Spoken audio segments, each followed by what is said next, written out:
बहुत प्रसन्नता की बात है कि आज भगवान विष्णुपद के इस स्थान गया जी में पिछले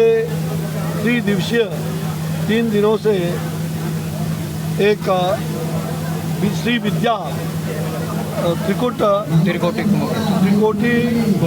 कुमकुमार्चन महायज्ञ माँ जयललिता को समर्पित, भगवती को समर्पित, त्रिपुर सुंदरी माता को समर्पित यह कुमकुमार्चन यज्ञ मातृशक्ति के द्वारा ये कुमकुम भेंट कर रही है श्रद्धा से, भक्ति से।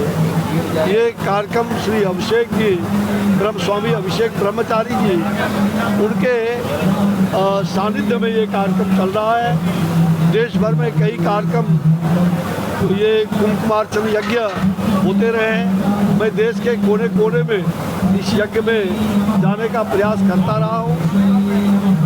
उसके आयोजक मंडल को मैं गया में, यहाँ वो अभिषेक जी के ब्रह्मचारी जी के निर्देश पर जो यहाँ आयोजन मंडल है, भाई रोहित सिंह जो युवा चेतना के एक बड़े ही युवा शक्ति के प्रतीक के रूप में ऐसे भक्तजनों के काम में तल्लीन है, उनके साथ अनिल स्वामी जी,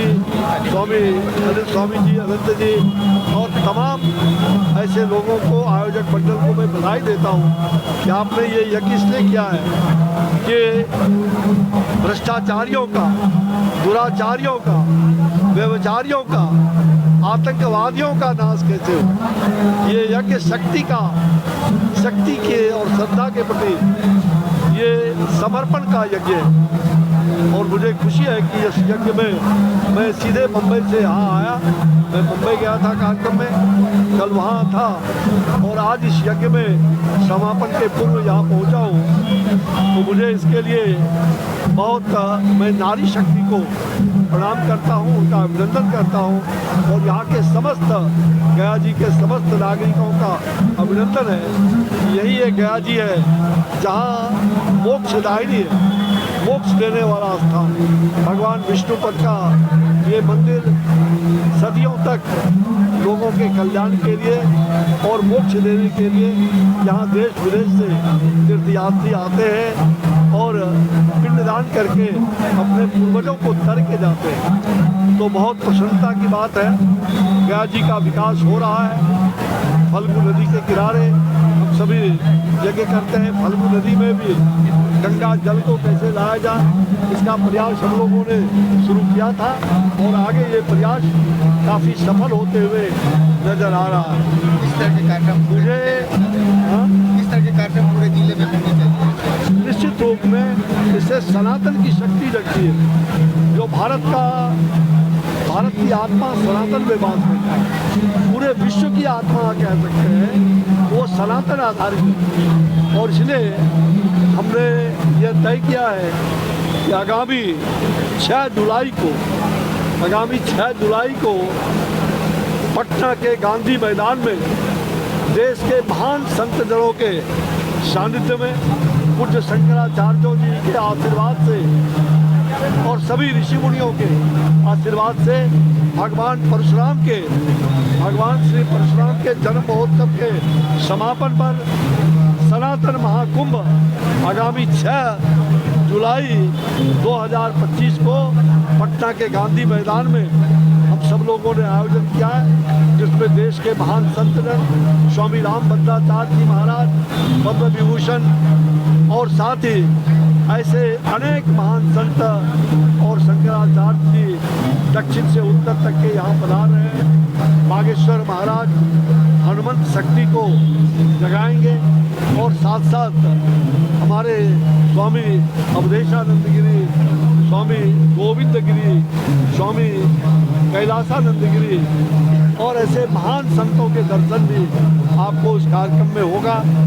ये पहली बार ऐतिहासिक गांधी मैदान में, देश का सबसे बड़ा मैदान, वहाँ लाखों की संख्या में गांव-गांव से लोग पधारने वाले हैं। संतों के दर्शन और उनका मार्गदर्शन, यह कार्यक्रम पूरी तरह से कहा जाए गैर राजनीतिक कार्यक्रम होगा, लेकिन हमने सभी राजनेताओं को भी, जो सनातन से जुड़े सभी नेताओं को मैंने आग्रह भी किया है, उन्हें पत्र भी, आमंत्रण पत्र भी भेजा है कि वो आए और सनातन को प्रबुद्ध और शक्तिशाली बनाए। सनातन की शक्ति तभी होगी राष्ट्र की, सनातन की रक्षा तभी होगा राष्ट्र की सुरक्षा। तो सनातन रहेगा तो राष्ट्र रहेगा।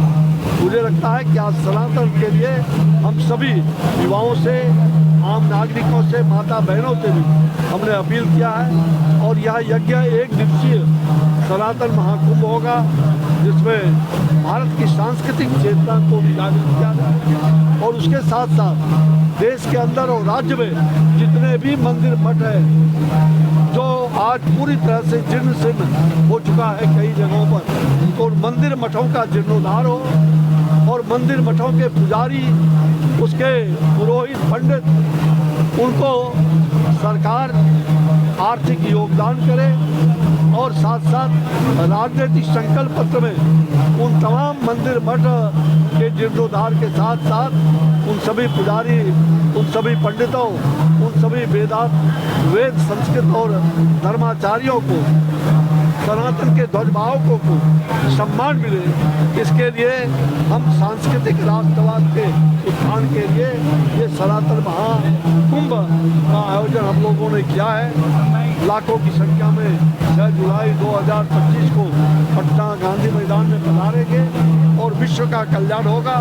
देश में एक नई ऊर्जा का संचार होगा। युवा शक्ति के माध्यम से जो युवाओं के आइकॉन हनुमान होते हैं, हम हनुमान शक्ति को और परशुराम की शक्ति, ये आप अपने आप में भगवान परशुराम जो विष्णु भगवान के कहा जाए छठे अवतारी पुरुष है और श्री राम और श्री कृष्ण उनके ही अवतार हैं, जिन्होंने पूरे विश्व में अन्याय के खिलाफ, अत्याचार के खिलाफ भगवान परशुराम ने 21 बार इस धरती पर युद्ध करके ऐसे दुशासन को उन्होंने भगवान शंकर की कृपा से दूर किया।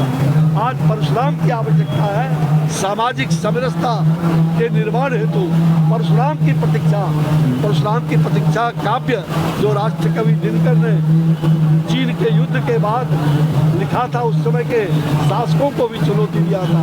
आज ठीक पाकिस्तान का युद्ध हुआ है, हमारे आतंकवादी पूरे समूल नष्ट करने का संकल्प हमारे आदरणीय प्रधानमंत्री नरेंद्र भाई मोदी जी पूरी तरह से संकल्पित हैं। आज पूरे विश्व की विश्व में विश्व युद्ध की स्थिति छिड़ी हुई है। ऐसी स्थिति में पूरी शांति विश्व में हो, विश्व का कल्याण हो, पूरे देश का विकास हो और विश्व में मानवता का विकास हो। मानवता का जो क्षरण हो रहा है, इंसानियत का जो क्षरण हो रहा है, तो मानवता को बचाने का एक बहुत बड़ा ये सनातन महाकुंभ एक संदेश देने वाला है। आतंकवादियों को भी हम समूल कैसे नष्ट करें, ये सनातन धर्माचार्यों का ही संदेश रहेगा। तो व्यभिचारियों को, भ्रष्टाचारियों को, दुराचारियों को, अत्याचारियों को, आतंकवादियों को हम धूल चटाने का काम इस सनातन शक्ति से करेंगे।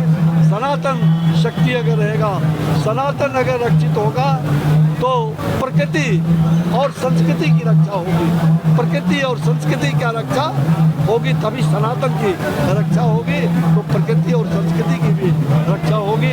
तो जय भारत, जय माँ ललिता, जय वंदे मातरम।